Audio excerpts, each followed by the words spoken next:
Well, then let's welcome in the new general manager of the Red Wings, Steve Yzerman, joining us here on The Ticket. Steve, how are you? And thank you so much for a few minutes. No problem. My pleasure. Thank you. Couple of things. It was, I guess at the top of it, when you left in 2010, did you always feel it was going to end up this way, that at some point down the line you would come back, this would be your home again? Well, honestly, I really wasn't sure. I left to go to Tampa with the idea that, we're going to be successful. I'm going to go here. I want to do a good job. We're going to win. That's all I thought about when I left. At the time when I did leave, the Red Wings had just won another Stanley Cup, and like I say, Kenny and Jim Nill were running the program. Kenny is a longtime general manager. Young, I don't see him going anywhere. And ultimately, when he does go, Jimmy will take over. Jimmy ends up in Dallas, here we are today. But honestly, when I left, all I was thinking was, I want to win a Stanley Cup as a general manager. I hadn't given a lot of thought to the Red Wings because I know timing is a lot of getting positions in the league, and the timing for this has worked out, and it's probably the biggest, one of the big reasons that I'm able to come back. But I guess going back to answer your original question, it wasn't something that I thought of, hey, one day I'm going to go back and manage the Red Wings. It was, I'm going to Tampa, I got to do a good job.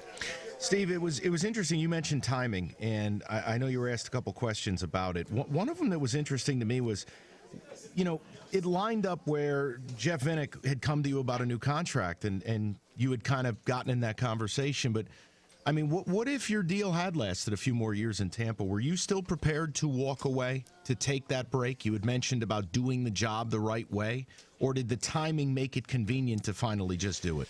Well, I guess I go back, had I had, say, 3, 4, whatever years left on the contract, Jeff wouldn't be coming to me saying, Steve, we got to talk about your contract.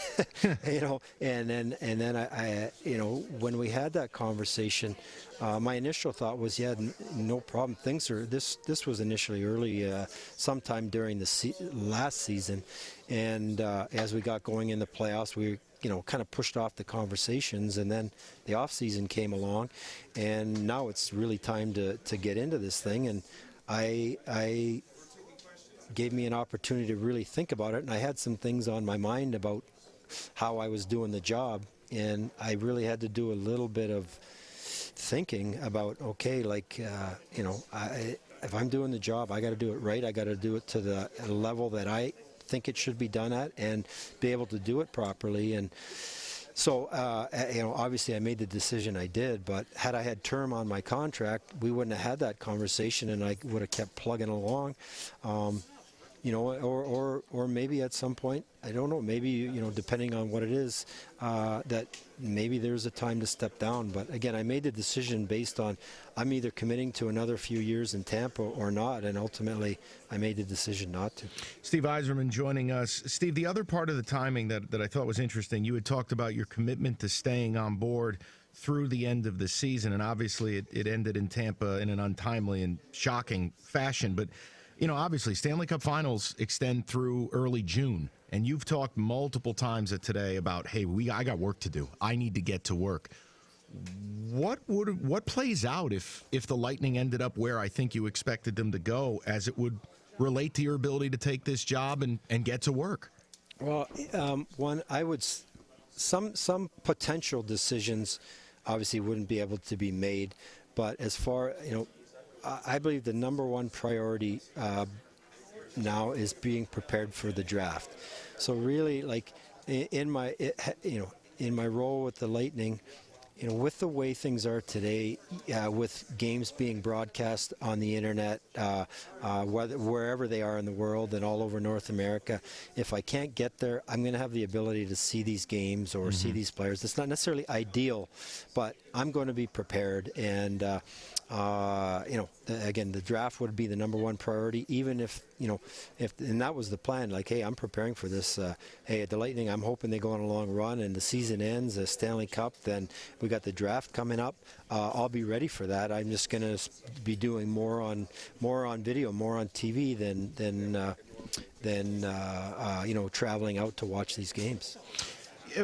When you take this job, did you take this with the expectation that Kenny will stay on? I know reports of teams have already reached out to him, but is a part of the package, so to speak, you plan on Kenny staying? I certainly hope he stays, and that's my plan. I hear and I read, and I'm not the least bit surprised. Once I'm coming in as the manager, I fully expect his phone to be ringing for other teams to want to talk to him. He's extremely well respected in this league amongst our peers, amongst the other general managers, and he's got 22 years of general manager experience. So I want him to stay. I'm hopeful that he stays, and if there's a good opportunity that comes along for him, I would certainly wish him the best of luck, and we would miss him here. But again, I'm certainly hoping, and I have a great desire for him to stay because I want to work with him. I really enjoy spending time with him, talking hockey with him, picking his brain, using his experience and insight to help make decisions. Steve, I just got one more. I know you're pulled in a million directions, but I wanted to ask this. You had mentioned multiple times, I have ideas and I have opinions. And look, it's obvious everyone else has an opinion on how you're different from Kenny. But in your own words, kind of, what do you think the main difference is that you will bring to the table, that you will be different than Kenny? And kind of what is that stamp that you will put on this that we will know this is different? Even from an ideological standpoint, on how you approach things. Well, honestly, I'm not sure, this is the answer you're looking for, but I'm going to give you the answer. I've learned a lot from Ken Holland. What was Ken Holland doing the last two trade deadlines? He was acquiring draft picks. That's what I would have done. Depending on where we're at next trade deadline, if we're in this position, I would be doing the same thing Kenny was doing, and that would be acquiring draft picks. So the situation is just different. The position of the team is different. So I think we would be having the same philosophy, I think, with the team being in this position, is that, hey, we know where we are in the standings. This is what needs to be done. We need to draft. The best chance of being successful in the draft, obviously, is scouting well, but quite frankly, it's having more picks, getting more lottery tickets. That's the biggest secret to being successful in the draft. So from that sense, how we're gonna improve the team, I think we see it the same way.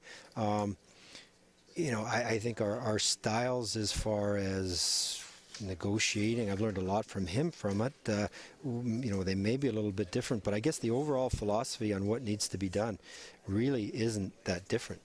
Well, Steve, I know you're getting pulled away. Listen, congratulations, best of luck, and hope we get to talk to you soon, okay? Great. Thank you very much. All right. Sure. Steve Yzerman, your new general manager.